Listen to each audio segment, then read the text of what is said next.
तो चलिए बेटा, तो नेक्स्ट टॉपिक अपना क्या है, स्वेट इक्विटी का। तो जैसे मैंने आपको बताया था कि हमारी जो स्कीम्स है कुल मिला के कितनी है, 6 स्कीम्स हैं। ठीक है, 5 हम ऑलरेडी डिस्कस कर बैठे हैं और लास्ट कौन सी रहेगी हमारी, जो 6 स्कीम है वो रह गई थी हमारी। ठीक है, तो उसका क्या है, अलग है, issue of sweat equity by listed companies, issue of sweat equity by listed company. और देखिए, सबसे पहले तो हमें ये समझना पड़ेगा कि इक्विटी शेयर्स होते क्या हैं। ठीक है, इक्विटी हमें पता ही है, सेक्शन 43 में बता रखा है कि इक्विटी क्या है। तो अदर देन प्रेफरेंस है उसे हम क्या बोलते हैं, इक्विटी शेयर्स बोलते हैं। ठीक है, अदर देन जो प्रेफरेंस है। अब बात हो रही है कि स्वेट इक्विटी की। स्वेट इक्विटी क्या है, ये आपको याद होगा, आपने कंपनी एक्ट में पढ़ा हुआ है सेक्शन 54 में। ठीक है, वहाँ सारी स्वेट इक्विटी की बात की गई है। अब क्वेश्चन है कि स्वेट इक्विटी क्या है। स्वेट इक्विटी जो होते हैं ना, वो इशू किए जाते हैं कंपनी के प्रमोटर्स को, डायरेक्टर्स को, एम्प्लॉयज़ को। ठीक है, फॉर एनी कंसिडरेशन, ऐसे कह सकते हैं any non cash consideration, any non cash consideration. ठीक है, नॉन कैश कंसिडरेशन। ठीक है, तो स्वेट इक्विटी शेयर्स जो है ये प्रमोटर्स को, डायरेक्टर्स को, एम्प्लॉयज़ को इशू किए जाते हैं फॉर नॉन कैश कंसिडरेशन। अब सर, ये नॉन कैश कंसिडरेशन क्या होता है, जैसे कि फॉर प्रोवाइडिंग, आपको याद होगा, टेक्निकल नो हाउ।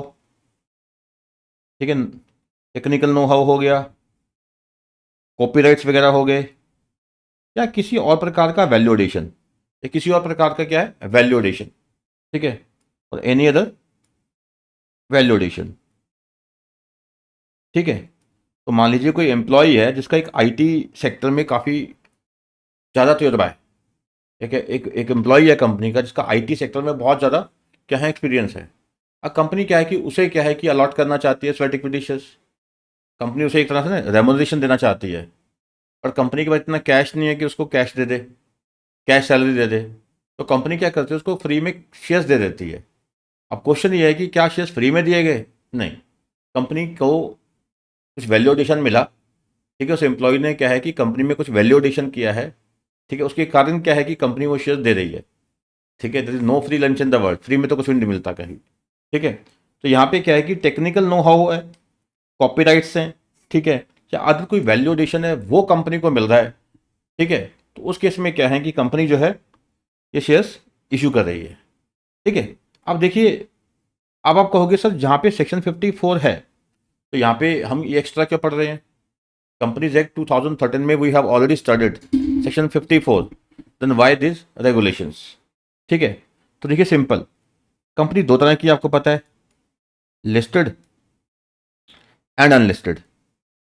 जो अनलिस्टेड है उसको तो सेबी से कोई मतलब ही नहीं है। ठीक है, उसे तो क्या करना है, सेक्शन 54 है of companies act 2013 and rules thereunder, और जो वहाँ पे रूल्स बने हुए हैं। ठीक है जी, ये क्लियर हो गया। और दूसरा है जो कंपनी लिस्टेड है, उसको तो क्या है कि ये तो कंप्लायंस करनी ही करनी है। ठीक है, साथ में क्या है, सेबी जो हम पढ़ रहे हैं regulation, SEBI share based employ benefits and sweat equity regulations 2021। ठीक है, ये भी है साथ में।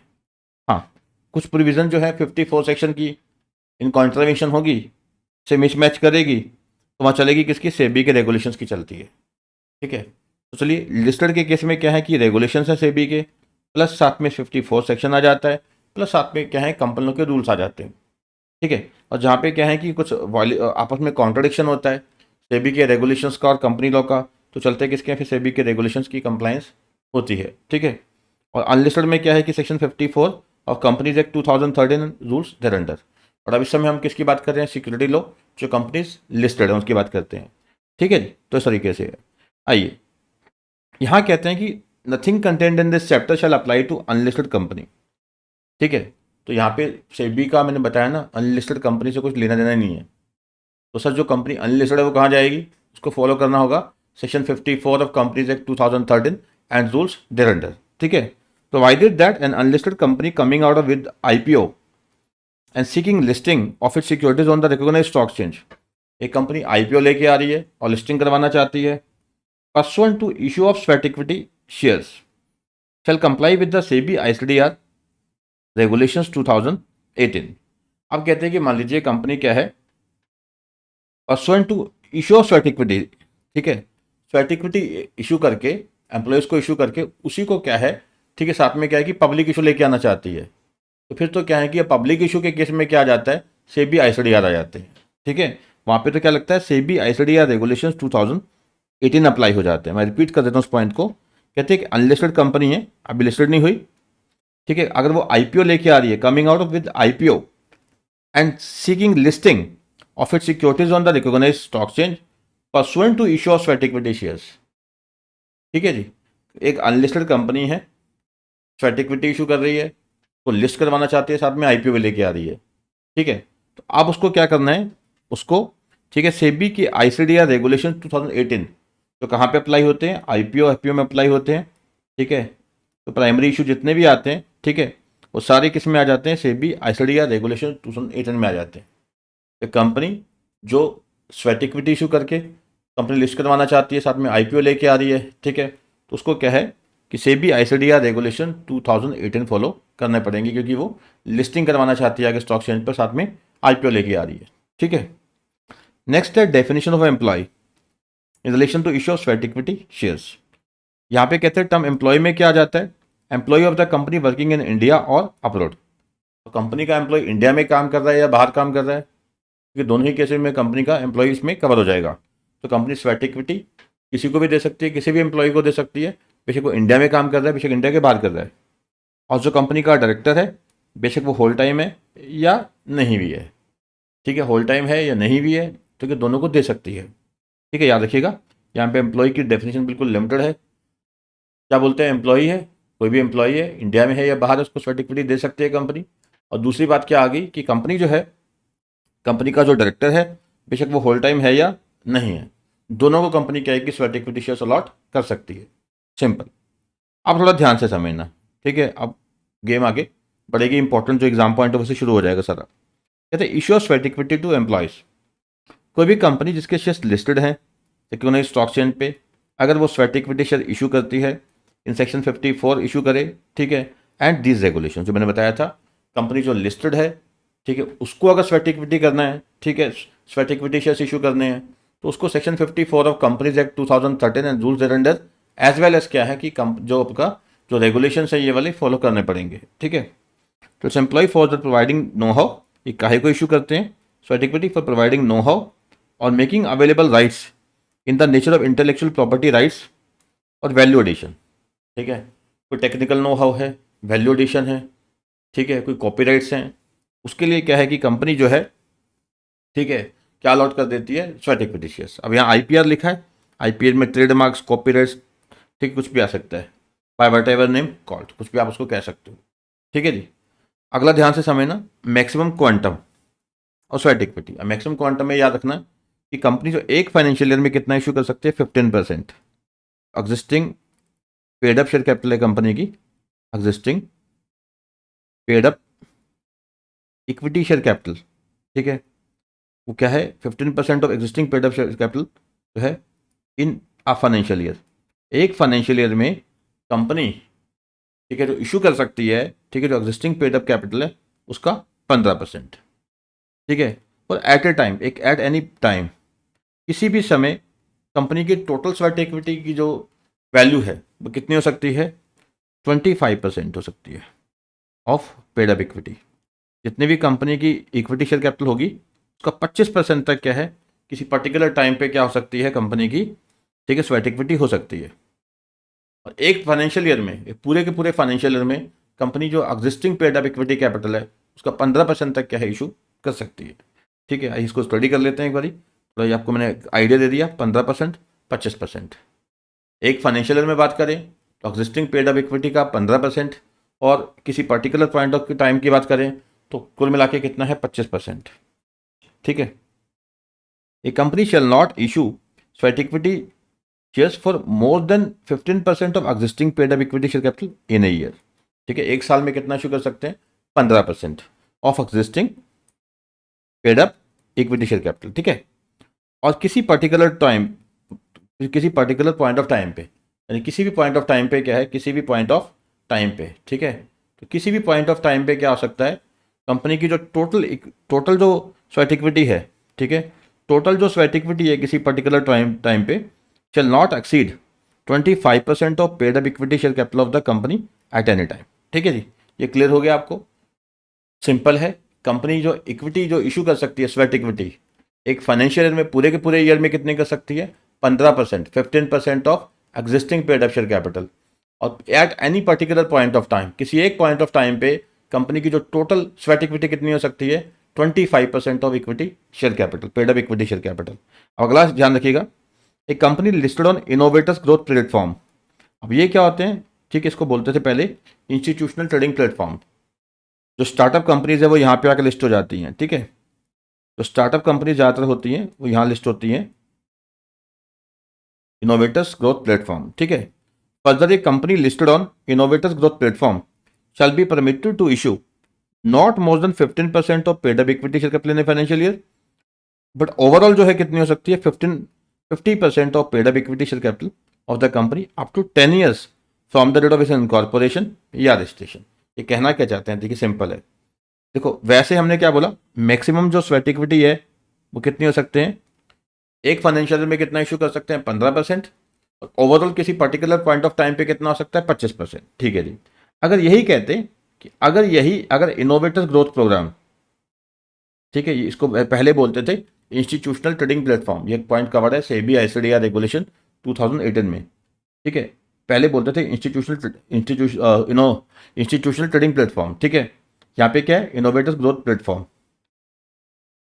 चलिए बेटा, तो कहते हैं कि मैक्सिमम जो स्वेट इक्विटी है, मैक्सिमम जो स्वेट इक्विटी शेयर्स है, वैसे क्या बोलते हैं कि एक फाइनेंशियल ईयर में कितना इशू कर सकते हैं? Existing paid up equity share capital का, एग्जिस्टिंग जो paid up equity share capital का 15%, और किसी एक पर्टिकुलर पॉइंट ऑफ टाइम पे मैक्सिमम जो स्वेट इक्विटी कितनी हो सकती है? 25% of the equity share capital. ठीक है, अब कहते हैं कि देखिए अगर यही कंपनी लिस्टेड है इनोवेटर्स ग्रोथ प्लेटफॉर्म पे, ठीक है, यानी इंस्टीट्यूशनल ट्रेडिंग प्लेटफॉर्म जिसको पहले बोलते थे, तो वहाँ पे ठीक है, अगर एक साल की बात करें तो सेम रहेगा, 15% ही रहेगा। But at particular point of time की बात करें तो 25% की जगह कितना आ जाएगा? 50% of paid up equity capital. ठीक है, ऐसा ये एट एनी टाइम आ गया। और ये ध्यान रखना कि 50% की लिमिट कब तक अलाउड है कंपनी को? इनकॉर्पोरेशन से 10 साल तक। कंपनी की इनकॉर्पोरेशन रजिस्ट्रेशन जो भी है उसके बाद 10 साल तक। ठीक है, तो आज तक पूछा तो नहीं गया ये लिमिट, बट एग्जाम में पूछा जा सकता है। तो याद रखिएगा, existing paid up equity share capital का 15% तक इशू कर सकते हैं एक फाइनेंशियल ईयर में, बेशक कंपनी, ठीक है, इनोवेटर्स ग्रोथ प्लेटफॉर्म पे लिस्टेड है या कहीं भी है। ठीक है, पर मैक्सिमम ओवरऑल की जब बात आएगी, one particular point of time की बात आएगी, at one particular point of time की बात आएगी, उसमें हमें याद रखना पड़ेगा कि अगर इनोवेटर्स ग्रोथ प्लेटफॉर्म पे है तो वहाँ लिमिट बेटा 50% है, अदरवाइज 25% है। ठीक है, तो जहाँ पे इनोवेटर ग्रोथ प्लेटफॉर्म है तो वहाँ लिमिट कितनी है? 50% है, अदरवाइज कितनी है? 25% है, अदरवाइज कितनी बेटा? 25% है। ठीक है जी, चलिए बेटा आगे बढ़ते हैं। नेक्स्ट बहुत इंपॉर्टेंट है, इजी है। तो कल को अगर आपसे पूछते हैं कि कंडीशंस क्या हैं, ठीक है, ये एग्जाम में पूछे गए हैं क्वेश्चन में, सब डिस्कस करूंगा आपके साथ। Conditions for issuing sweat equity shares. ठीक है, तो याद रखिएगा, एक तो एसआर पास करना है, स्पेशल रेजोल्यूशन पास करना है कंपनी को, और स्पेशल रेजोल्यूशन में बताना है सारा का सारा कि कितने इशू कर रहे हैं, किस दाम पे इशू कर रहे हैं ऐसा। ठीक है, तो issue sweat equity shares to employees a company is required to pass special resolution. पहला पॉइंट हो गया कि स्पेशल रेजोल्यूशन पास करना है तो एम्प्लॉइज को अलॉट करने हैं। ठीक है, और फिर कहते हैं कि जो एक्सप्लेनेटरी स्टेटमेंट है कंपनी की जो एक्सप्लेनेटरी स्टेटमेंट है उसमें क्या है कि डिस्क्लोजर्स करने हैं। ठीक है, डिस्क्लोजर्स देने होते हैं। ठीक है,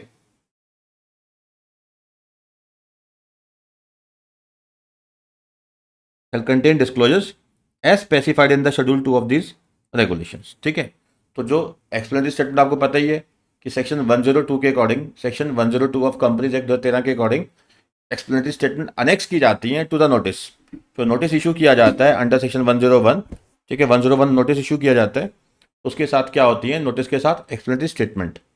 उसके साथ क्या लगाना, उसमें क्या है कि डिटेल्स देनी है जो इस रेगुलेशन के शेड्यूल 2 में बताई गई है। ठीक है जी, और हाँ ये थोड़ा इंपॉर्टेंट है, याद रखिएगा, अगर क्या है ये एग्जाम में पूछा भी गया, पूछा जा भी सकता है। यहाँ पे कंपनी क्या है कि शेयर्स इशू किसको कर रही है, अलॉट किसको कर रही है, प्रमोटर्स को। तो जहाँ पे शेयर्स कंपनी किसको अलॉट करती है, प्रमोटर्स को।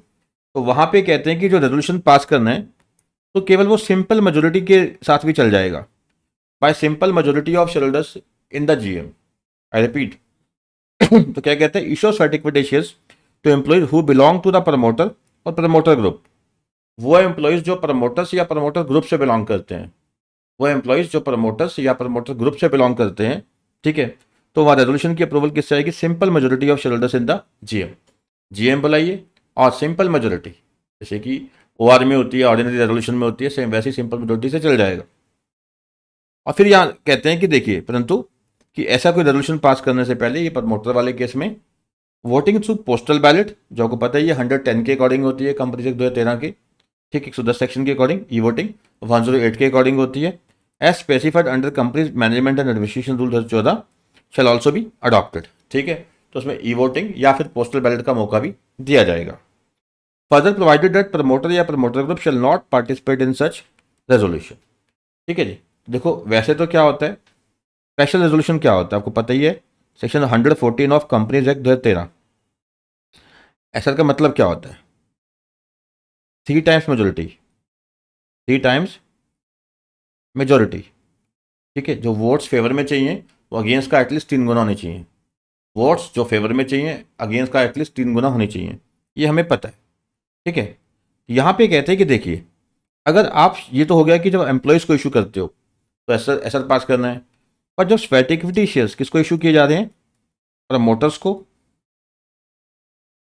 या प्रमोटर्स ग्रुप को, प्रमोटर्स को या प्रमोटर ग्रुप को, ठीक है, प्रमोटर्स को या प्रमोटर ग्रुप को इशू किए जा रहे हैं, तो वहाँ बेटा क्या करना है, वहाँ पे कहते हैं कि सिंपल मेजोरिटी से काम चल जाएगा। सिंपल मेजोरिटी से काम चल जाएगा, एक बात का ये ध्यान रखना है। और दूसरी बात का ये ध्यान रखना है कि जो प्रमोटर लोग हैं जिनको ये इशू किए जा रहे हैं वो पार्टिसिपेट नहीं कर सकते, कैन नॉट वोट, ठीक है, ये वोट नहीं कर सकते, कैन नॉट वोट, ठीक, can not participate in voting, ये याद रखिएगा, can not participate in voting, ठीक है। और लास्ट में ये है कि जो ये मीटिंग होगी जब जब प्रमोटर्स को या प्रमोटर ग्रुप को अलॉट करने हैं शेयर्स, ठीक है, तो वहाँ पे ध्यान रखना है कि हाँ कंपनी जो ई वोटिंग या फिर पोस्टल बैलेट द्वारा मौका देगी, ठीक है। वोटिंग जो है ई वोटिंग द्वारा या पोस्टल बैलेट द्वारा वोट डालने का मौका दिया जाएगा, कि जो मेंबर नहीं अटेंड कर सकते मीटिंग वो क्या है, घर बैठ के भी या कहीं भी बैठ के वोट कर सकते हैं, ठीक है जी। ये पॉइंट आपको क्लियर हो गया। तो पहला पॉइंट तो ये हो गया कि स्पेशल रेजोल्यूशन चाहिए होता है जब शेयर्स अलॉट करने होते हैं, स्वेट इक्विटी, ठीक है। पर यह कि जहाँ प्रमोटर्स को या प्रमोटर ग्रुप को अलॉट किए जा रहे हैं स्वेट इक्विटी, तो वहाँ पे क्या है कि सिंपल मेजोरिटी से चल जाएगा, बट प्रमोटर या प्रमोटर ग्रुप के लोग क्या हैं, वोटिंग में पार्टिसिपेट नहीं कर सकते, ठीक है जी। और हाँ, वहाँ ई वोटिंग और पोस्टल बैलेट का मौका देना है कि जो लोग नहीं अटेंड कर सकते मीटिंग तो वो भी वोट डाल सकें, ठीक है जी।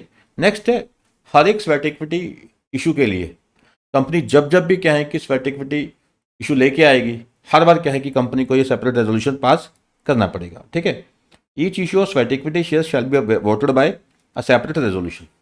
तो हर एक जो इशू है स्वेट इक्विटी का, तो कंपनी को क्या है कि सेपरेट रेजोल्यूशन के द्वारा ये इशू लाना पड़ेगा। और एसआर की वैलिडिटी जो 12 महीने है, अगर आप कंपनी एक्ट 2013 का भी याद करोगे तो वहाँ भी 12 महीने है। जब ये एसआर पास किया गया है उसके 12 महीने के अंदर क्या है कि ये इशू आना चाहिए, नहीं तो क्या है कि एसआर दोबारा पास करना पड़ता है, ठीक है जी। Resolution for issue of sweat equity shall be valid for a period of not more than 12 months, for a period of not more than 12 months from the date of passing of resolution. तो resolution pass होने से maximum कितने महीने की validity होती है, ये 12 महीने की, ठीक है। मैक्सिमम 12 महीने तक क्या होता है, ये वैलिड होता है। नेक्स्ट कहते हैं प्राइसिंग ऑफ स्वेट इक्विटी। ये बहुत इंपॉर्टेंट टॉपिक है, ध्यान से समझिएगा बेटा। प्राइसिंग वाला इशू मोस्ट इंपॉर्टेंट है, बहुत ज़्यादा पूछा जाता है, ध्यान से समझिएगा। पहले पूछा गया है पर पहले थोड़ा सा चेंज था, ठीक है। इसकी अमेंडमेंट आई है, ठीक है, जनवरी 2022 में इसकी अमेंडमेंट आई थी, ठीक है। प्राइसिंग वाला इशू चेंज हो चुका है, ठीक है। जनवरी 2022 में अमेंडमेंट आई थी, प्राइसिंग का इशू चेंज हो चुका है, थोड़ा ध्यान से समझना है वाला। तो पहले कहते हैं कि price of the sweat equity share shall be determined in accordance with the pricing requirements stipulated for a preferential issue to a person other than QIB under the SEBI ICDR regulation 2018। तो कहानी खत्म। इसमें क्या खास है, बताता हूँ क्या खास है। यहाँ पे ये कहते हैं कि देखिए, यहाँ पे ये कह रहे हैं कि जो प्राइसिंग करनी है ना, तो कैसे करनी है, प्राइसिंग ऑफ स्वेट इक्विटी करनी है, जो pricing of sweat equity share करना है, तो कैसे करना है, जैसे प्राइसिंग करते हैं इन case of preferential issue. Pricing in case of preferential issue होती है जैसे, ठीक है। प्रेफरेंशियल इशू क्या है, CBI-ICDR में कवर है, जब कुछ सेलेक्ट लोगों को, सेलेक्ट पर्सन को या ग्रुप ऑफ पर्सन को शेयर्स अलॉट किए जाते हैं, it is called preferential allotment या preferential issue. Pricing in case of preferential issue other than to QIB, QIB को छोड़ के किसी और को, ठीक है। QIB को भी कर सकते हैं प्रेफरेंशियल इशू, ठीक है, अदर देन QIB। पर यहाँ पे कहते हैं कि QIB में जैसे होती है प्राइसिंग वो नहीं, उसको छोड़ के जो बाकी तरीकों में से प्राइसिंग होती है तो वो वाली हम देखेंगे। Pricing in case of preferential issue other then QIB। अब क्वेश्चन ये आया कि सर ये प्रेफरेंशियल इशू में प्राइसिंग कैसे होती है, ठीक है, ये वो देखते हैं हम, ठीक है। एक सेकंड होल्ड कीजिए। तो चलिए, तो बता रहा था कि प्राइसिंग कैसे करते हैं, स्वेट इक्विटी में प्राइसिंग कैसे करते हैं। तो मैंने बताया कि स्वेट इक्विटी में जो प्राइसिंग है, जैसे प्रेफरेंशियल इशू में प्राइसिंग होती है उस तरीके से होगी, ठीक है। अब प्राइसिंग प्रेफरेंशियल इशू में कैसे होती है, अदर देन QIB को छोड़ के बाकी केसेस में जो प्रेफरेंशियल इशू में प्राइसिंग कैसे होती है ये वो देखते हैं। तो कहते हैं कि जहाँ पे कंपनी के शेयर्स, जहाँ पे कंपनी के इक्विटी शेयर्स लिस्टेड रहे हैं मोर देन 90 डेज, जहाँ पे कंपनी के शेयर्स लिस्टेड हैं on recognised stock exchange more than 90 trading days, 90 trading days, 90 days नहीं 90 ट्रेडिंग डेज, ठीक है। डीलिंग जब होती है शेयर में उसको बोलते हैं ट्रेड है। जैसे मान लीजिए आज मैं जब रिकॉर्ड कर रहा हूँ क्लास, तो आज सैटरडे है, तो आज तो ट्रेडिंग हो नहीं रही, कल संडे होगा, कल भी ट्रेडिंग नहीं होगी। तो 90 डेज हमें वो देखने हैं जिस दिन मार्केट खुली थी और ट्रेडिंग हुई है शेयर्स में, ठीक है।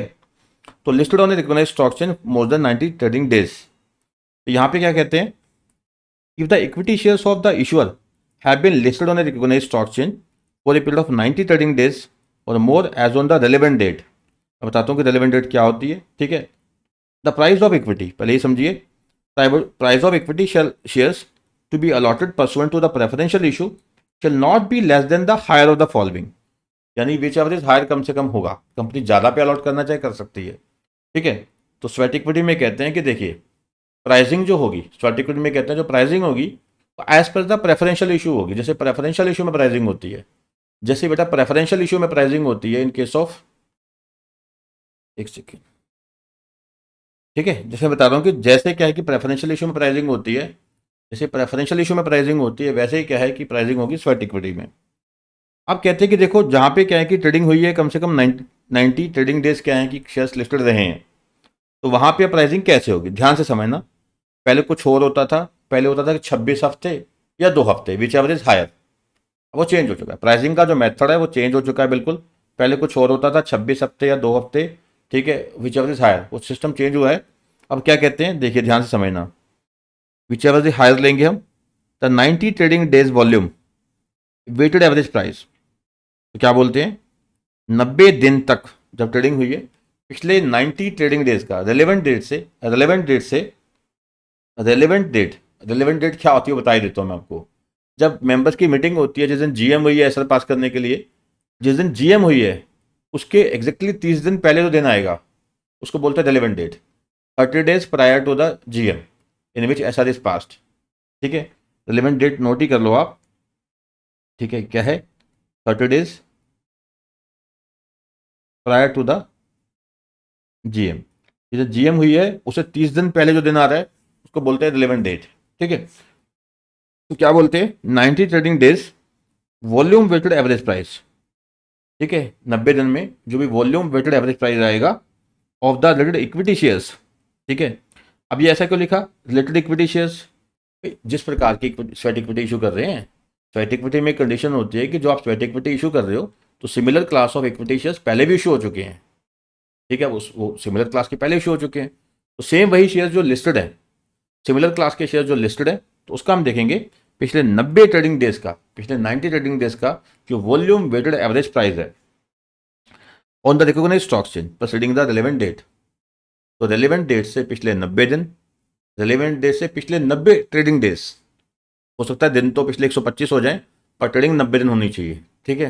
तो रिलेवेंट डेट से पिछले 90 ट्रेडिंग डेज का क्या देखेंगे, वॉल्यूम वेटेड एवरेज प्राइस, ठीक है।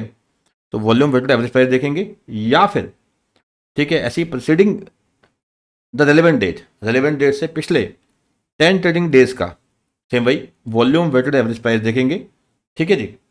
तो क्या उठाएंगे, विच एवरेज हायर, यही बोला ना, क्या उठाएंगे, which average higher, which average higher यहां पे करना है हमें, ठीक है जी। Provided that if articles of association of the issuer provides for a method of determination which results in floor price higher than that determined under these regulations। अगर कहते हैं कंपनी के आर्टिकल्स ऑफ एसोसिएशन में जो बताया गया कि कम से कम इतना देना है, ठीक है, फ्लोर प्राइस जो बताया हुआ है कम से कम इतना देना ही देना है, जो ऊपर वाला हायर आ रहा है, तो 90 दिन का या 10 दिन का जो हायर आ रहा है उससे भी ज़्यादा इनका फ्लोर प्राइस हो रहा है, तो कंपनी स्वेट इक्विटी शेयर इस दाम पे इशू करेगी, ठीक है। Provided that if the articles of association of issuer provides for a method of determination which results in floor price higher than the determined under this regulation, जो हमने calculation की है उससे ज़्यादा, तो आर्टिकल के अकॉर्डिंग जो फ्लोर प्राइस बताया गया है, फ्लोर प्राइस क्या होता है, कम से कम दाम, ठीक है।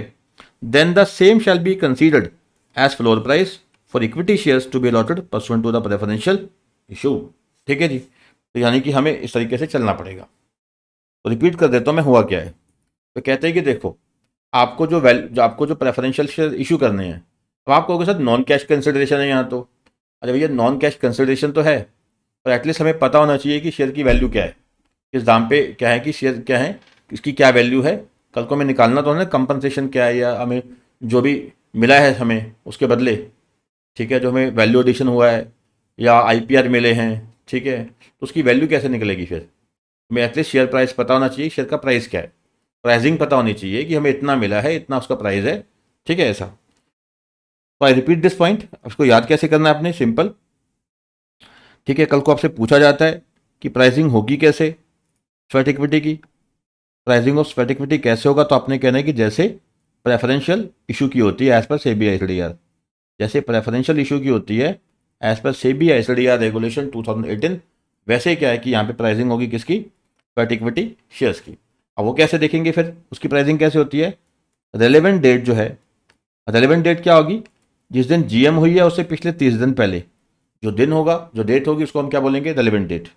तो रेलेवेंट डेट से पिछले, ठीक है, 90 ट्रेडिंग डेज, ठीक है, previous preceding the relevant date क्या देखेंगे, 90 ट्रेडिंग डेज, 90 ट्रेडिंग डेज का क्या देखेंगे, वॉल्यूम वेटेड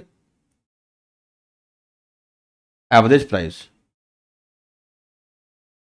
ठीक है, वॉल्यूम वेटेड एवरेज प्राइस देखेंगे, ठीक है, ठीक है। 90 ट्रेडिंग डेज का क्या देखा हमने, वॉल्यूम वेटेड एवरेज प्राइस देख लिया, या फिर यही रेलेवेंट डेट से क्या देखेंगे पीछे, 10 डेज, ठीक है, 10 ट्रेडिंग डेज का, ठीक है, ये सेम वही वॉल्यूम वेटेड एवरेज प्राइस, तो दोनों में से क्या देख लेंगे, विच एवरेज हायर, ठीक है। परंतु अगर आर्टिकल्स ऑफ एसोसिएशन में जो फ्लोर प्राइस बताया गया है या उसका तरीका बताया गया है, अगर वो फ्लोर प्राइस ही इससे ज़्यादा है, इससे इस हायर से ज़्यादा है, ठीक है, तो हम क्या उठा लेंगे, ये वाला जो आर्टिकल्स में बताया गया फ्लोर प्राइस है वही उठा लेंगे, ठीक है जी। और दूसरा पॉइंट ये आ जाता है कि मान लीजिए अगर कंपनी के जो शेयर्स हैं रिकॉग्नाइज स्टॉक एक्सचेंज पे 90 दिन से कम लिस्टेड रहे हैं, अगर कंपनी के जो स्वेट इक्विटी शेयर्स हैं, अगर कंपनी के जो स्वेट इक्विटी शेयर्स हैं वो जो लिस्टेड रहे हैं रिकॉग्नाइज स्टॉक एक्सचेंज पे, वो जो रिकॉग्नाइज स्टॉक एक्सचेंज पे लिस्टेड रहे हैं वो लेस देन 90 डेज रहे हैं, तो फिर क्या करेंगे, तो जितने भी दिन वो लिस्टेड रहे हैं, जितने भी दिन वो लिस्टेड रहे हैं, लेट अस सपोज वो लिस्टेड रहे हैं 40 डेज, तो 40 डेज का देख लेंगे हम, 40 ट्रेडिंग डेज का जो वॉल्यूम वेटेड एवरेज प्राइस देख लेंगे, और फिर 10 दिन का जो 10 ट्रेडिंग डेज का जो वॉल्यूम वेटेड एवरेज प्राइस देख लेंगे, विच एवरेज हायर निकाल लेंगे, ठीक है। एक पॉइंट और इसमें आ जाएगा, बता देता हूँ कैसे। पहले ये बताया कि अगर क्या है कि जो लिस्टिंग हुई है शेयर्स की ऑन रिकॉग्नाइज स्टॉक एक्सचेंज वो कितनी है, ठीक है, लेस देन 90 ट्रेडिंग डेज है as on the relevant date, तो प्राइस कैसे निकालेंगे हम, price at which equity shares were issued by issuer in the IPO और value per share arrived in a scheme of compromise arrangement amalgamation under section 230 to 234 of the Companies Act 2013 as applicable pursuant to which equity shares of issuer were listed as the case may be। तो कहते हैं कि देखिए, जो अगर क्या है कि कंपनी के शेयर्स लिस्टिंग कितने टाइम के लिए रहे हैं, लेस देन 90 डेज। एक तो आईपीओ में जो प्राइस, आईपीओ आया था जब इनका, उसमें जो प्राइस फिक्स किया था, ठीक है, या फिर अगर कंपनी की अमलगामेशन मर्जर वगैरह हुई है तो उसमें जो प्राइस फिक्स हुआ है वो वाला, या फिर जो मैंने बताया जितने भी दिन कंपनी लिस्टेड रही है, ठीक है, जितने भी दिन कंपनी लिस्टेड रही है during the period equity shares have been listed, ठीक है। तो उसका हम क्या उठा लेंगे, वही वॉल्यूम वेटेड एवरेज प्राइस, ठीक है, average of volume weighted average price उठा लेंगे, ठीक है, या फिर वही, ठीक है, वो 10 ट्रेडिंग डेज का, ठीक है, जो वॉल्यूम वेटेड एवरेज प्राइस का उसका एवरेज उठा लेंगे, विच एवरेज हायर। सेम वही फिर अगर आर्टिकल्स ऑफ एसोसिएशन में कोई तरीका बताया गया है कैलकुलेशन का, उस तरीके से जो फ्लोर प्राइस आ रहा है वो इससे ज़्यादा आ रहा है हायर से, तो आर्टिकल वाला उठा लेंगे, ठीक है। तो इस तरीके से तो सिंपल हो गया बिल्कुल। आई रिपीट दिस पॉइंट, तो पहला हमें समझ आ गया था कि रेलिवेंट डेट से पिछले 90 ट्रेडिंग डेज का, रेलिवेंट डेट से पिछले 90 ट्रेडिंग डेज का हम निकालेंगे, ठीक है, जो वॉल्यूम वेटेड एवरेज प्राइस है उसका एवरेज, ठीक है, या 10 का देखेंगे, 10 डेज का, विच एवरेज हायर। आर्टिकल में जो डिटरमिनेशन का तरीका बताया है उसमें अगर ज़्यादा आ रहा है फ्लोर प्राइस, ठीक है, इससे भी, तो हम जो फ्लोर प्राइस है फिर हम वो पिक कर लेंगे, ठीक है। अगर क्या है कि इनकी जो लिस्टिंग है, अगर जो लिस्टिंग है वो कितने दिन से कम रही है, 90 डेज से कम है, अगर जो लिस्टिंग ही 90 डेज से कम है तो फिर हम क्या करेंगे, ठीक है, जितने भी दिन लिस्टिंग है, अगर 90 डेज नहीं रही तो लेट अस सपोज 70 डेज रही है तो 70 ट्रेडिंग डेज का देख लेंगे, और फिर 10 ट्रेडिंग डेज का देख लेंगे, या फिर जो आईपीओ में जो प्राइस फिक्स हुआ था, आईपीओ में जो प्राइस फिक्स हुआ था, या फिर जो कंपनी की जो अमलगामेशन मर्जर हुई है सेक्शन 230 से लेकर 234 के बीच में, विच एवर इज जो हायर है वो उठा लेंगे। हाँ, अगर आर्टिकल के अकॉर्डिंग जो फ्लोर प्राइस डिटर्मिनेशन का तरीका है उसके अकॉर्डिंग जो फ्लोर प्राइस ज़्यादा आ रहा है हायर से, तो फिर हम क्या है, ये आर्टिकल वाला जो फ्लोर प्राइस है वही पिक कर लेंगे, ठीक है जी। तो ये है हमारा प्राइसिंग का तरीका, ठीक है जी, ठीक है जी। तो इतना तो आपको क्लियर हो गया। अब मैं इसकी एग्जाम्पल देता हूँ आपको। ये एग्ज़ाम में क्वेश्चन पूछे गए हैं बेटा। एक तो आपसे एग्ज़ाम में क्वेश्चन पूछा गया है जून 2022 में, ठीक है, जून 2022 में क्वेश्चन पूछा गया था। ये 4 मार्क्स का है, बिल्कुल सिंपल है। क्या कहते हैं कि due to growing number of startups in India, one of the leading listed startup has apprehension that experience employees may leave the company to get higher pay package, ठीक है, the CEO desires to issue sweat equity shares to employees to retain them. तो कहते हैं एक startup company है, उसको है कि लोग छोड़ के ना चले जाएं, उनको यह है कि हाँ भी लोगों को रिटेन करना है, अगर एम्प्लॉयज़ को रिटेन करना है तो उनको कुछ फ्री में शेयर्स दिए जाएं, सस्ते शेयर्स दिए जाएं, ठीक है। तो ये चाहते हैं कि हाँ भी जो एम्प्लॉयज़ हमें छोड़ के ना जाएं, जो एम्प्लॉयज़ हमें छोड़ के ना जाएं, तो उस केस में क्या है, तो कंपनी जो है वो स्वेट इक्विटी करना चाहती है, कंपनी जो है वो स्वेट इक्विटी शेयर इशू करना चाहती है, ठीक है। अब कहते हैं कि बताइए जी इसमें प्राइसिंग कैसे करेंगे, प्राइसिंग कैसे करेंगे। You being a CS advise the management about the pricing of the shares under SEBI share based employee benefit sweat equity regulation 2021। आपको समझ आएगी क्या प्राइसिंग कैसे करनी है। तो प्राइसिंग जो करनी है वो हमें पता है कि हाँ भी जो प्रेफरेंशियल इशू में जैसे प्राइसिंग होती है, प्रेफरेंशियल इशू में जैसे प्राइसिंग होती है एज पर सेबी आपका share based employee benefit and sweat equity regulation 2021, उसके अकॉर्डिंग ही हम प्राइसिंग करेंगे। उसका तरीका आपने देख ही लिया, ठीक है, कि हाँ भी कैसे है प्रेफरेंशियल इशू में प्राइसिंग कैसे है।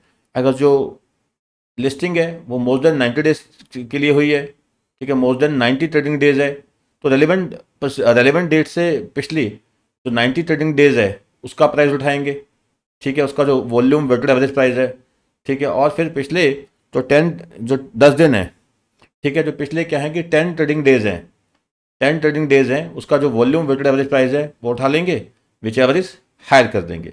अगर लेस देन 90 डेज रहे हैं वो आपने देख लिया कि आईपीओ में जो प्राइस फिक्स हुआ है वो, या जो 230 से लेकर 234 सेक्शन में जो प्राइस फिक्स हुआ है टू टू मर्जर अमलगामेशन में वो, या फिर ये जो जितना भी टाइम लिस्टिंग रही है उसमें जो प्राइस आ रहा है, ठीक है, यही वॉल्यूम वेटेड एवरेज प्राइस, या 10 ट्रेडिंग डेज जो हैं, 10 ट्रेडिंग डेज हैं, उसमें जो प्राइस आ रहा है विच एवरेज हायर। हाँ, अगर इन दोनों ही केसेस में क्या है कि आर्टिकल में अगर जो मेथड बताया गया है डिटर्मिनेशन का फ्लोर प्राइस का, अगर फ्लोर प्राइस जो है ज़्यादा आ रहा है एज पर द आर्टिकल्स, तो हम कौन सा उठाएंगे, जो floor price as per the articles आ रहा है वो पिक करेंगे, ठीक है जी। चलिए, तो ये क्वेश्चन था हमारा। अब मैंने जो क्वेश्चन करवाना था जिसके लिए मैंने ये फाइल बीच में चलती क्लास में ओपन कर दी, ठीक है, तो वो यही है कि क्वेश्चन जो हम, ठीक है, बताता हूँ। इसमें क्वेश्चन था, एक सेकंड रुकिएगा, हाँ ये वाला एक काफ़ी अच्छा क्वेश्चन आया था, ठीक है। ये क्वेश्चन पूछा गया था बेटा आपसे जून 21 में पूछा गया था, 8 मार्क्स का क्वेश्चन था, स्वेट इक्विटी में 8 मार्क्स का क्वेश्चन आया था। देखो क्वेश्चन पूछा क्या गया था, ठीक है। क्वेश्चन जिस तरीके से पूछा गया था मैंने चेंज कर दिया थोड़ा सा, उसमें थोड़ा सा चेंजेस इसलिए किया है मैंने कि प्रेफरेंशियल इशू का रेफरेंस दिया गया था, और प्रेफरेंशियल इशू के कैलकुलेशन का जो तरीका है, वैल्यूएशन का जो तरीका है, प्राइसिंग का जो तरीका है वो चेंज हो चुका है। तो प्राइसिंग का तरीका चेंज होने के कारण मुझे क्वेश्चन का जो फॉर्मेशन है that have to be change, ठीक है।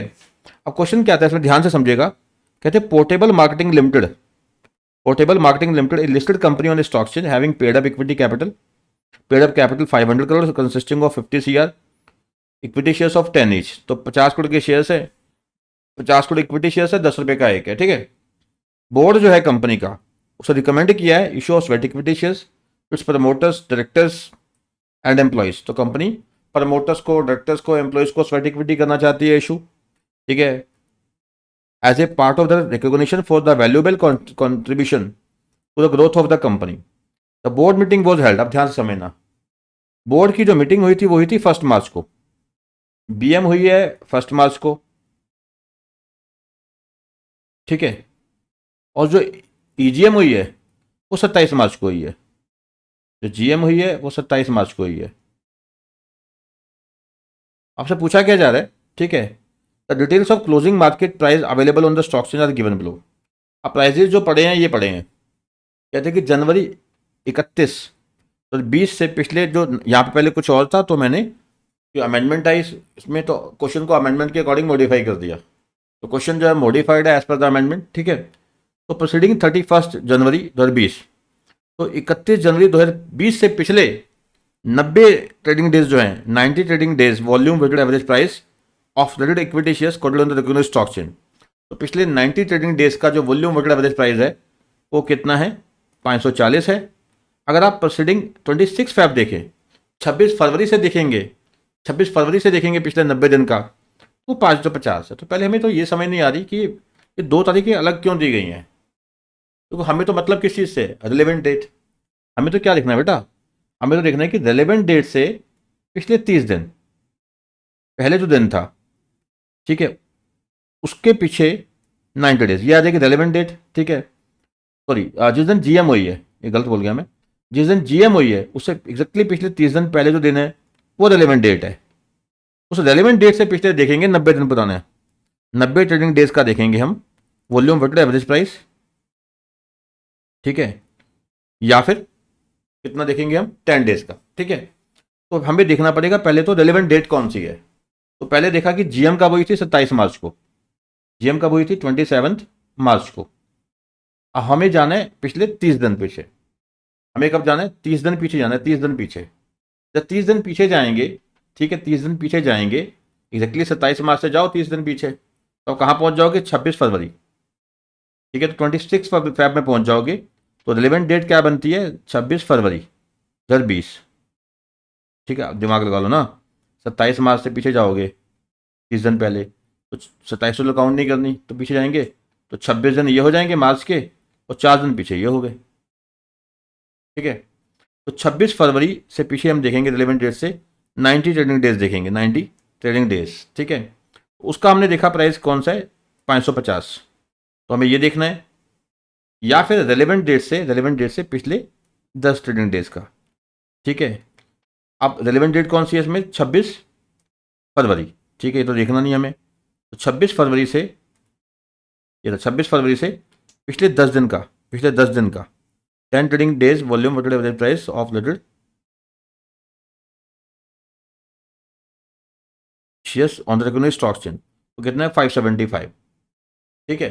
तो रेलेवेंट डेट से हमने देखा पिछले 90 डेज का, तो कितना निकल के आया वो 550, 550, और रेलेवेंट डेट से देखा हमने पिछले 10 दिन का, वो निकला 575, और हमने कुछ देखना नहीं है, ठीक है। और क्या दिखना था हमें, वो जो आर्टिकल में बताया है वो तो यहाँ कुछ बताया नहीं, ये कुछ और क्लोजिंग प्राइस वगैरह दिया है, ये हमारे लिए रेलेवेंट नहीं है, ठीक है। हमें तो क्या देखना है, रेलेवेंट डेट से पिछले 90 ट्रेडिंग डेज का, ठीक है, जो वॉल्यूम वेटेड एवरेज प्राइस है, और रेलेवेंट डेट से पिछले 10 ट्रेडिंग डेज का जो वॉल्यूम वेटेड एवरेज प्राइस है, विच एवर इज हायर।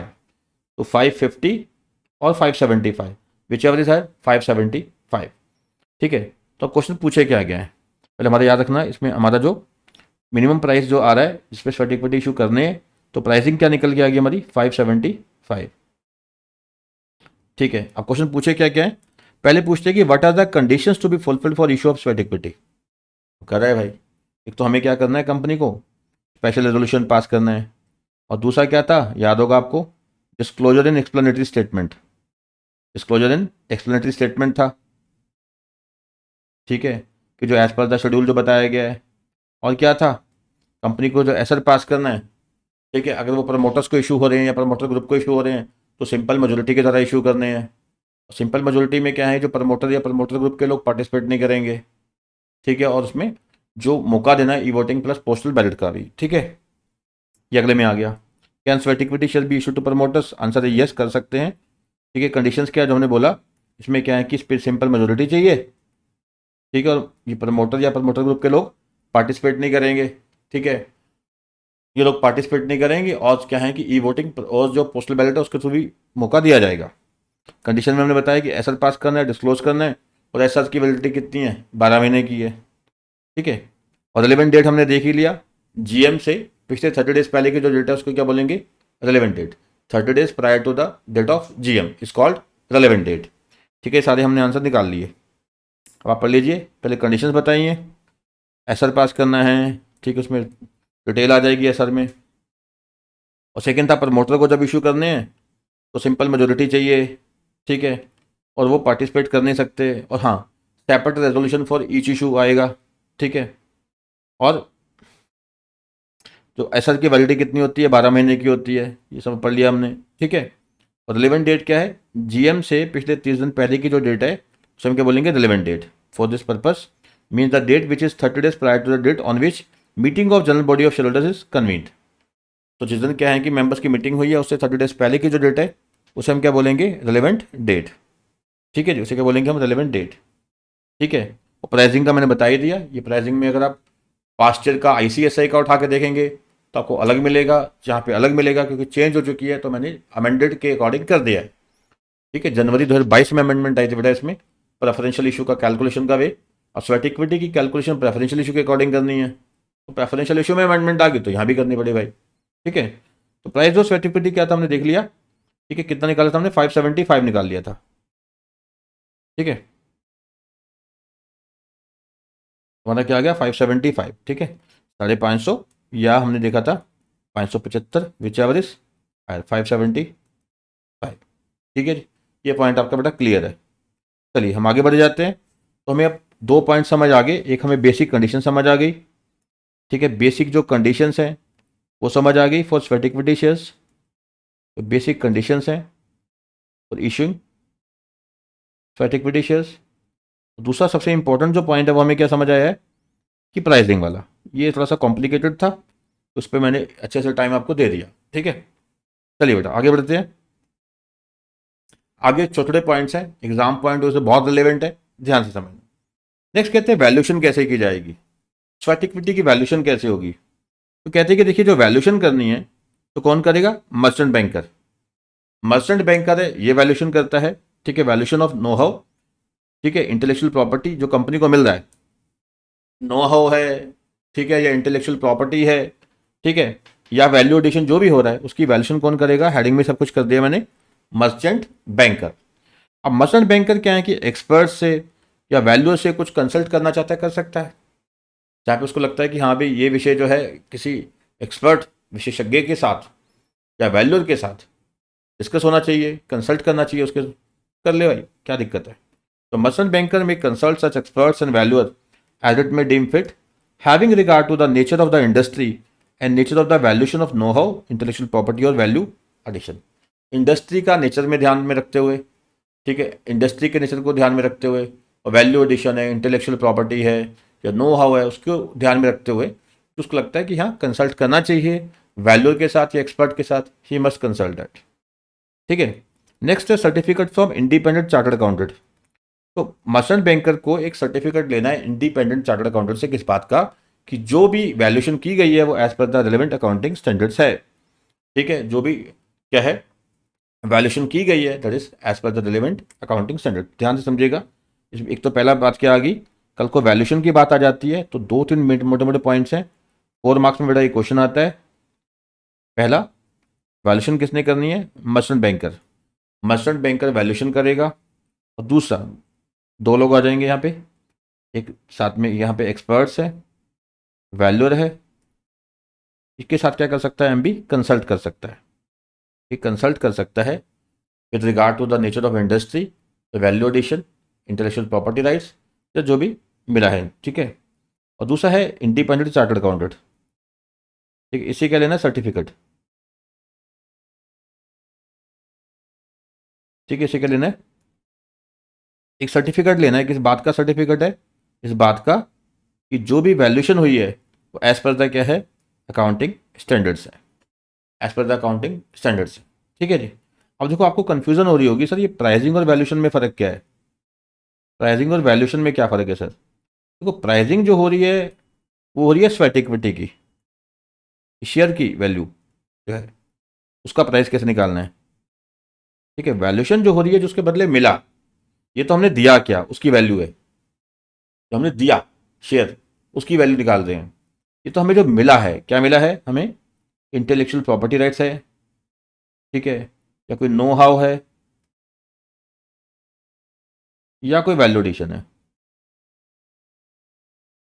ठीक है। तो आपको समझ आ ही गया कि जहाँ बेटा प्राइसिंग की बात होगी तो वहाँ पे हम रेफर किसको कर रहे हैं, प्रेफरेंशियल इशू को। वहाँ हम किसको रेफरेंस दे रहे हैं, प्रेफरेंशियल इशू को, as per SEBI SDR regulation 2018, ठीक है। जहाँ बात हो रही है किसकी, वैल्यूएशन की, तो वहाँ बात किसकी कर रहे हैं हम, मर्चेंट बैंकर की बात कर रहे हैं, उसके साथ जो ऑडिटर है, ठीक है, उससे सर्टिफिकेट लेने की बात कर रहे हैं कि मर्चेंट बैंकर सर्टिफिकेट लेगा कि रिलेवेंट अकाउंटिंग स्टैंडर्ड्स के अकॉर्डिंग क्या है वैल्यूएशन की गई है। और मर्चेंट बैंकर क्या है, कंसल्ट कर सकता है किसके साथ, एक्सपर्ट के साथ, वैल्यूअर के साथ, with regard to the nature of industry and value addition, intellectual property rights and know how, ठीक है, ठीक है। I hope the concept is clear. जो 4 नंबर में पूछा जाता है वैल्यूएशन का, बिल्कुल झक्कास। चलिए बेटा नेक्स्ट, ये भी बहुत पूछा जाता है, इजी है, अकाउंटिंग ट्रीटमेंट। अकाउंटिंग ट्रीटमेंट अगर कहते हैं कि देखिए जो हमें मिल रहा है, हमें जो मिल रहा है, ठीक है, नॉन कैश कंसिडरेशन है ना, हमें तो क्या मिल रहा है, वैल्यूएशन है, इंटेलेक्चुअल प्रॉपर्टी राइट्स या know how, non cash consideration है। अगर कहता है it form part of any depreciable और अमोटाइजेबल एसेट्स, अगर मान लीजिए हम उसकी कैलकुलेशन निकाल सकते हैं, वैल्यूएशन कर सकते हैं, वैल्यूएशन करने के बाद हमें ये लग रहा है कि हम इसको बैलेंस शीट में डाल सकते हैं।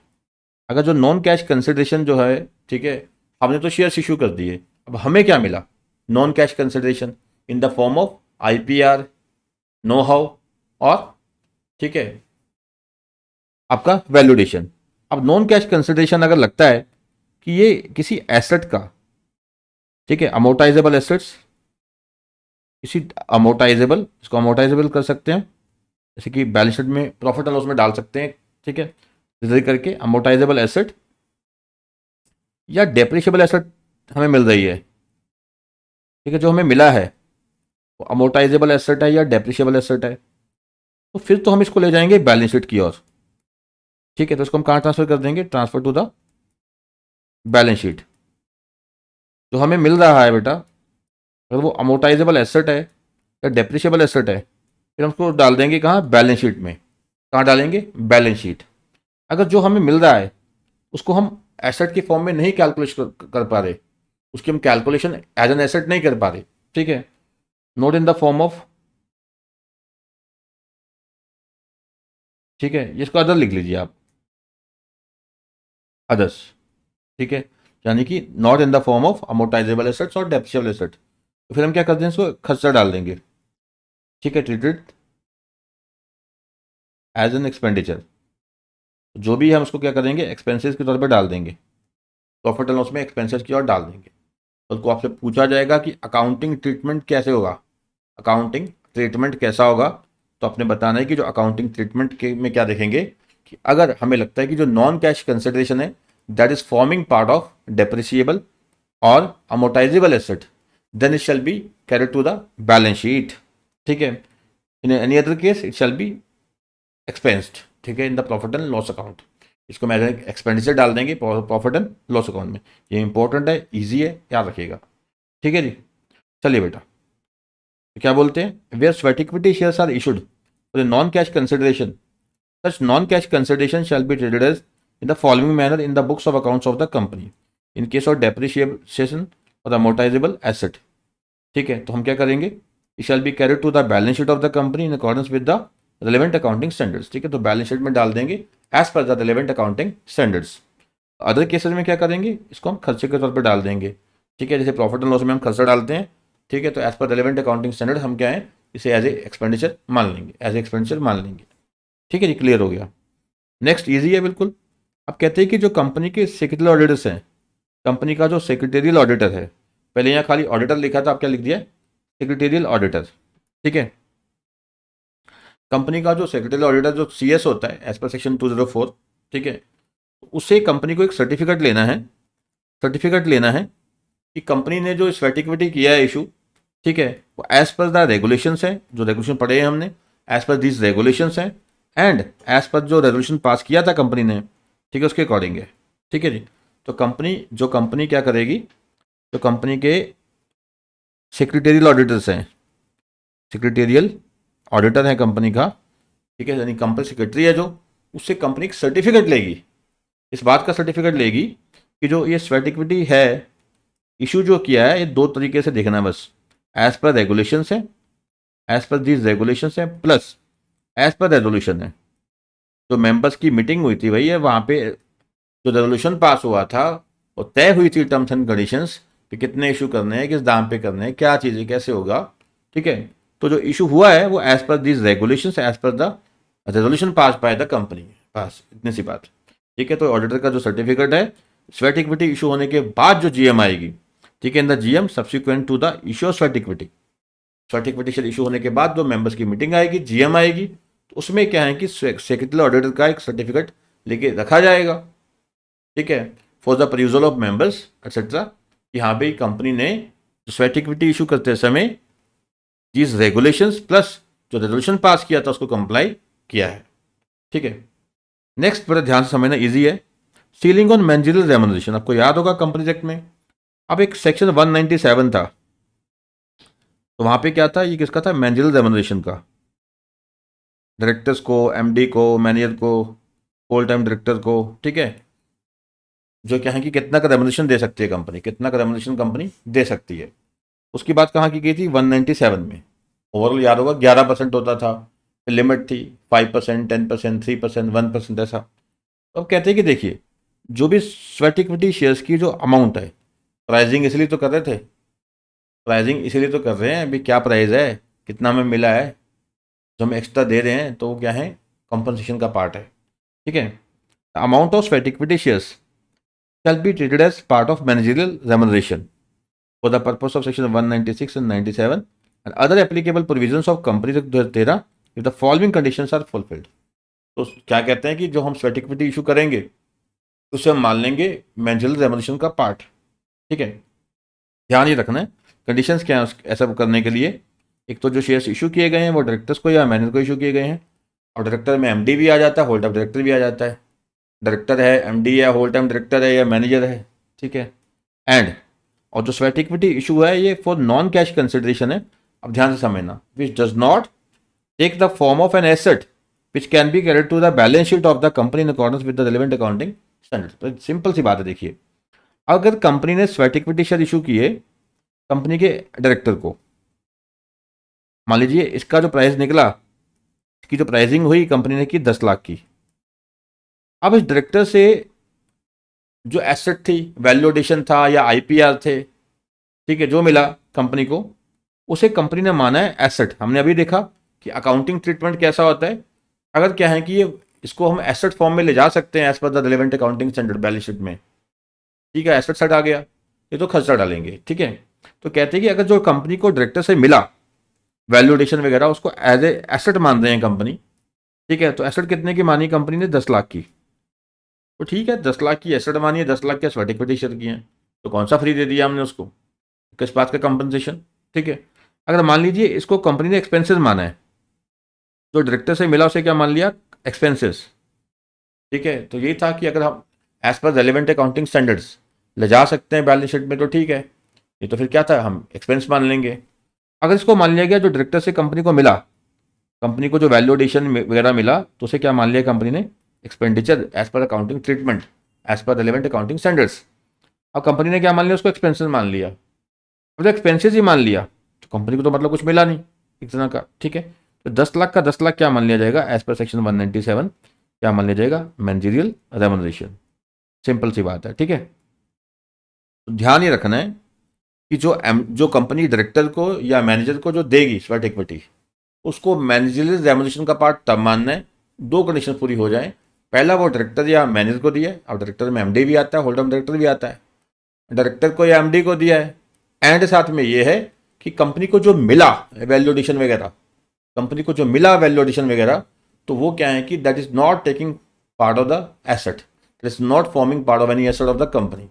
एसेट का पार्ट नहीं बन रहा, वो खर्चे में जा रहा है, तो अब एक्सपेंडिचर में जा रहा है, ठीक है। तो कंपनी जो दे रही है इसको स्वेट इक्विटी, उसका जो भी प्राइस निकलेगा वो जाएगा कहाँ, ठीक है, कॉम्पनसेशन में, उसको मान लेंगे हम मैनेजरियल रेम्यूनरेशन। क्लियर हो गया, ठीक है। चलिए बेटा आगे कहते हैं कि lock in period of sweat equity shares. अब कहते हैं कि देखो जी, लॉक इन पीरियड जैसे इसमें होता है प्रेफरेंशियल इशू में होता है, तो वैसे ही होगा। प्राइसिंग वाला कितना चक्कर पड़ गया था, 90 trading days, 10 trading days, whichever is higher, volume weighted average price देखा, ठीक है। ऐसे ही यहाँ भी है। लॉक इन पीरियड कहते हैं कि जो स्वेट इक्विटी क्या है वो कैसे है, the sweat equity shares shall be locked in for such period of time, ठीक है, as specified in relation to preferential issue under SEBI ICDR as amended from time to time. Revision for SEBI ICDR Regulation 2018 in respect of public issue in terms of lock-in and computation of promoters' contribution shall apply if a company makes a public issue after it has issued sweat equity shares। तो कहते हैं कि देखो पहली चीज़ तो क्या है, अगर लॉक इन पीरियड की बात करें हम, तो जैसा प्रेफरेंशियल इशू में अप्लाई होता है वैसे ही लॉक इन पीरियड यहाँ पे अप्लाई हो जाएगा। अब कहते हैं कि जहाँ प्रमोटर कॉन्ट्रीब्यूशन की बात आती है, प्रमोटर ने कॉन्ट्रीब्यूट किया, मान लीजिए कंपनी ने स्वेट इक्विटी लेके आया, साथ ही IPO लेके आ गया, तो जो प्रमोटर कॉन्ट्रीब्यूशन की रिक्वायरमेंट है एज पर सेबी ICDR, तो वो प्रमोटर कॉन्ट्रीब्यूशन की रिक्वायरमेंट कंपनी को पूरी करनी पड़ेगी, ठीक है। अब क्वेश्चन ये है कि कल को पूछा जाता है आपके एग्जाम में कि बताइए कि लॉक इन पीरियड क्या होता है स्वेट इक्विटी शेयर में, तो आइए इसको हम देखते हैं, ठीक है। तो लॉक इन पीरियड क्या है, ठीक है, स्वेट इक्विटी में ध्यान से देखना, इसको नोट कर लेना। क्या बोलते हैं, कहते हैं specified securities allotted on preferential basis to promoters और प्रमोटर ग्रुप। अगर कंपनी जो है प्रेफरेंशियल बेसिस पे किसको अलॉट करती है, प्रमोटर को या प्रमोटर ग्रुप को, यानी स्वेट इक्विटी भी किसको इशू किए गए हैं फिर, प्रमोटर को या प्रमोटर ग्रुप को, ठीक है। And the equity share allotted pursuant to exercise of option, ठीक है, to warrants issued on preferential allotment basis, promoter या promoter group shall be locked in. इसको आप नोट कर लीजिए, कितने टाइम का लॉक इन होगा, जब इनको from the date of trading approval granted, ठीक है। तो ट्रेडिंग की अप्रूवल मिल जाएगी जिस दिन से कि हाँ भी जब शेयर लिस्ट हो जाएंगे, ट्रेडिंग की अप्रूवल मिल जाएगी, उसके बाद 18 महीने तक लॉक इन पीरियड है। उसके बाद प्रमोटर को या प्रमोटर्स ग्रुप के लोगों को अलॉट किए गए हैं, तो 18 महीने का क्या है लॉक इन पीरियड है from the date of grant of trading approval, ठीक है। तो याद रखिएगा shall be locked in for period of 18 months from the date of trading approval granted. और हाँ, जहाँ पे कहते हैं कि ध्यान ये रखना, जो 18 महीने की बात वहाँ पे आ रही है, जहाँ पे क्या है कि इनके पास शेयर्स कितने हैं प्रमोटर या प्रमोटर ग्रुप के पास, 20% तक, not more than 20% of the total capital of issuer shall be locked in for 18 months from the date of trading approval. तो ट्रेडिंग अप्रूवल मिलने के बाद जो लॉक इन किया जा रहा है, तो मैक्सिमम कितना कर सकती है कंपनी, ठीक है, 20%, ठीक है, 20% कर सकती है। और दूसरी बात यह आ जाती है, और 20% से ऊपर वाला कितना टाइम के लिए लॉक इन हो जाएगा, 6 महीने के लिए, 6 महीने के लिए, ठीक है। तो याद रखिएगा लॉक इन कितना करना है हमें, लॉक इन पीरियड कितना हो गया, प्रमोटर या प्रमोटर ग्रुप की बात हो रही है, 18 महीने from the date of grant of trading approval, ठीक है। कितने महीने के लिए हो गया, 18 महीने के लिए हो गया, 18 मंथ्स के लिए हो गया, ठीक है, 18 months from the date of grant of trading approval, ठीक है। अगर अप टू 20% है, 20% से ज़्यादा वाला 6 महीने के लिए, 20% से ज़्यादा वाला जो है वो कितने टाइम के लिए लॉक इन होगा, only for 6 months, only for 6 months. आगे कहते हैं कि अगर कन्वर्टिबल सिक्योरिटीज होती हैं या वारंट्स हैं which are not listed on recognised stock exchange, such securities shall be locked in for period of 1 year from the date of allotment. अगर ये कन्वर्टिबल सिक्योरिटीज हैं, अगर कहते हैं कि ये कन्वर्टिबल सिक्योरिटीज हैं या फिर वारंट्स हैं जो क्या है लिस्ट नहीं थे स्टॉक एक्सचेंज पे, उसका लॉक इन पीरियड कितना होगा, 1 ईयर। और फिर कहते हैं कि अगर ये थोड़ा ध्यान समझना, अगर ये जो सिक्योरिटीज अलॉट की गई हैं अदर देन प्रमोटर्स या प्रमोटर ग्रुप, जैसे स्वेट इक्विटी मान लीजिए आप प्रमोटर या प्रमोटर ग्रुप को किए गए हैं तो 18 महीने, ठीक है, 20% तक है। अगर ठीक है उसके बाद कितने हो जाएंगे, 6 महीने। अगर ये प्रमोटर या प्रमोटर ग्रुप के अलावा किसी को इशू किए जाते हैं तो फिर कितना हो जाएगा, 6 महीने। ठीक है, 6 महीने। आपको रटना है अच्छे से ये वाला पॉइंट, ठीक है। और फिर याद रखना कि हाँ अगर यही कन्वर्टिबल सिक्योरिटीज या वारंट है सेम वही हो जाएगा, तो वहाँ पे कितना आ जाएगा, 1 मंथ, 1 ईयर सॉरी। अब इसको आप मैं अच्छे से समराइज करवा देता हूँ। अगर लॉक इन पीरियड की बात करेंगे कल को एग्जाम में, एग्जैक्टली पूछ लेते हैं, ठीक है, स्वेट इक्विटी में लॉक इन पीरियड कितना है।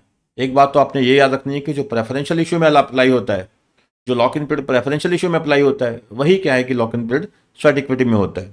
फिर ध्यान ये रखना पड़ेगा कि अगर क्या है कि अगर अगर अगर ठीक है, इन case of sweat equity, in case of promoter या प्रमोटर ग्रुप है, ठीक है। फिर आ गया अदर केस, अदर्स, ठीक है, यानी अदर एम्प्लॉयज़ को इशू किया है, ठीक है। तो कहते हैं कि अप टू 20% हो गया, ठीक है, और जितना भी इशू किया उसका 20% तक है, तो वो कितना हो जाएगा यहाँ पे, 18 महीने from the date of trading approval.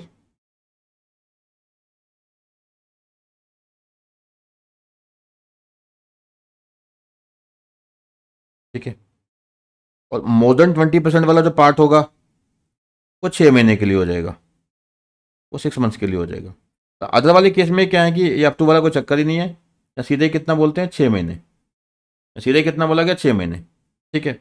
और हाँ, पर ये ध्यान रखना कि अगर ये कन्वर्टेबल सिक्योरिटीज़ है, अगर कन्वर्टेबल सिक्योरिटीज़ या वारंट्स हैं जो लिस्टेड नहीं थे, ठीक है, कन्वर्टेबल सिक्योरिटीज़ या वारंट जो लिस्टेड नहीं है,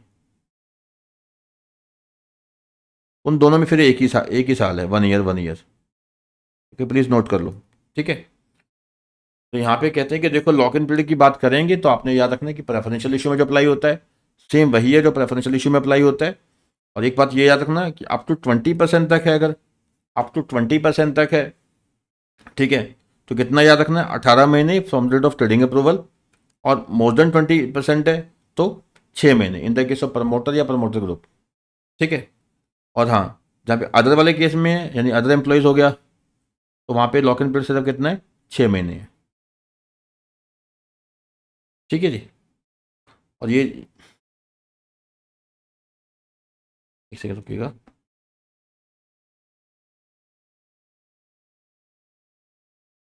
ठीक है, बस यही है। हाँ पूरा लिख लो वर्डिंग यहाँ पे, up to 20% of total capital, ठीक है, ये टोटल कैपिटल उसका 20% तक है।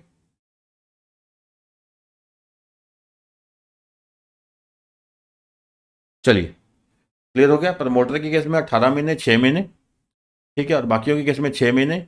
हाँ, कन्वर्टिबल सिक्योरिटीज हैं, वारंट है नॉट लिस्टेड, उसका 1 साल। चलिए बेटा अब आगे बढ़ जाते हैं। नेक्स्ट बात होती है लिस्टिंग की। ये कहते हैं कि जो स्वेट इक्विटी शेयर्स हैं shall be eligible for listing subject to the issuance being in accordance with this regulations. अगर जो स्वेट इक्विटी इन रेगुलेशंस के अकॉर्डिंग इशू हैं तो लिस्ट होंगे, ठीक है। Applicable of SEBI substantial acquisitions of shares take over regulation 2011, यानी कि एप्लीकेबिलिटी ऑफ, इसको ऐसे शॉर्ट में बोलते हैं टेक ओवर कोड। अब टेक ओवर कोड अप्लाई होगा कि नहीं होगा, होगा, बिल्कुल अप्लाई होगा। अगर जैसे जो स्वेट इक्विटी शेयर्स हैं कोई अक्वायर कर लेता है, अगर कोई अक्वायर करता है स्वेट इक्विटी शेयर्स तो उस पर भी क्या है, टेक ओवर कोड अप्लाई होता है।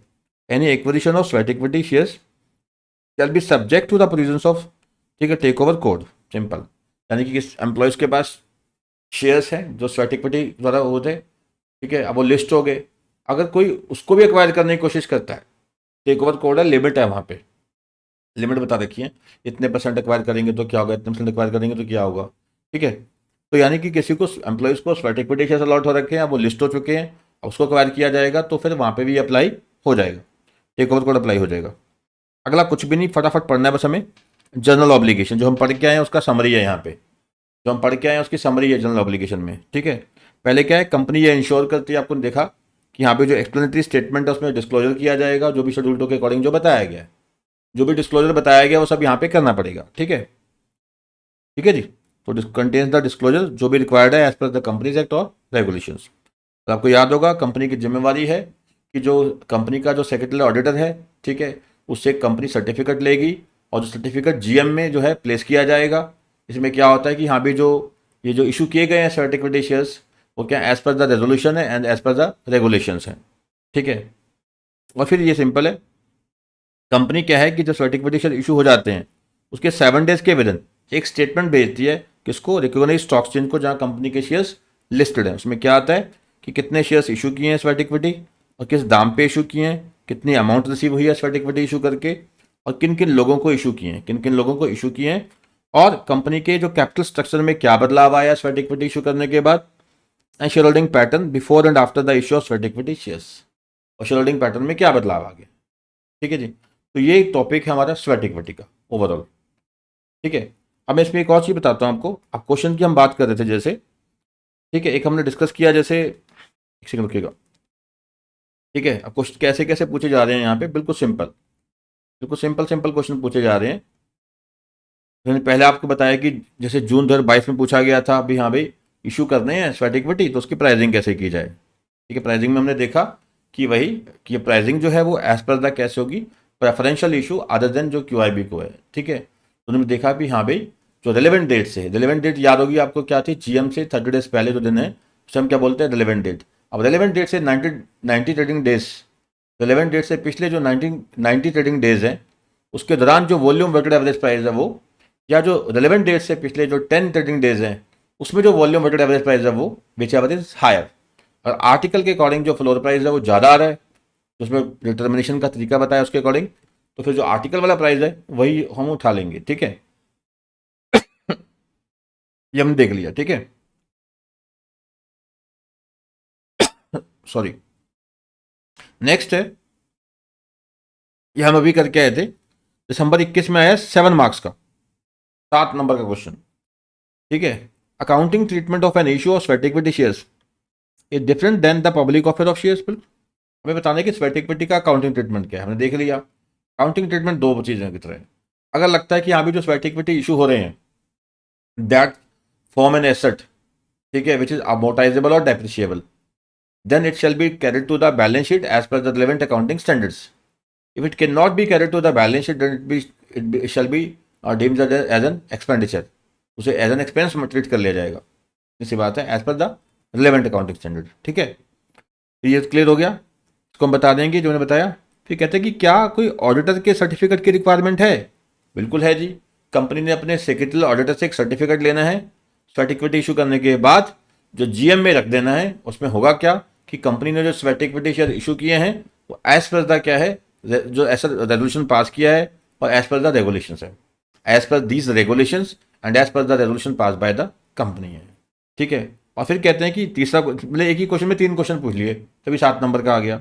अवेन such shares are traded as part of managerial remuneration, अगर 2 कंडीशंस पूरी हो जाएं तो क्या है कि जो ये स्वेट इक्विटी शेयर्स इशू होते हैं उसे हम मैनेजरियल रेम्युनरेशन का पार्ट मान लेते हैं। वो 2 कंडीशन क्या थी, पहली एक डायरेक्टर या मैनेजर को इशू किए गए हैं, कंपनी ने जो स्वेट इक्विटी इशू किए हैं या डायरेक्टर को या मैनेजर को इशू किए हैं, एंड ठीक है, और एंड जो है कि हाँ जो स्वेट इक्विटी इशू किए हैं तो उसको हम एज ए एसेट नहीं मान रहे, जो हमने देखा ना उसको हम एसेट नहीं मान रहे। ठीक है, उसे एसेट एसेट नहीं मान पा रहे।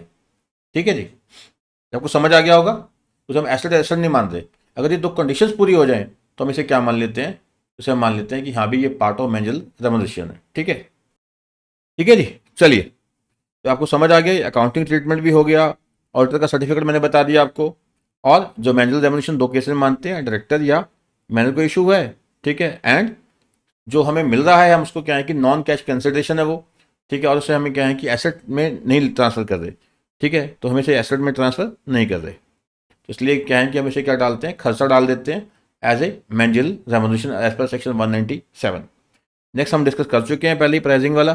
ठीक है, ये 90 ट्रेडिंग डेज वाला और 10 ट्रेडिंग डेज, जो हम कह रहा था कि हाँ 550 and 575 whichever is higher, तो आया था इसमें। और फिर नेक्स्ट क्वेश्चन पूछा इन्होंने, हाँ जी, ये जून 19 में पूछा था, बिल्कुल सिंपल।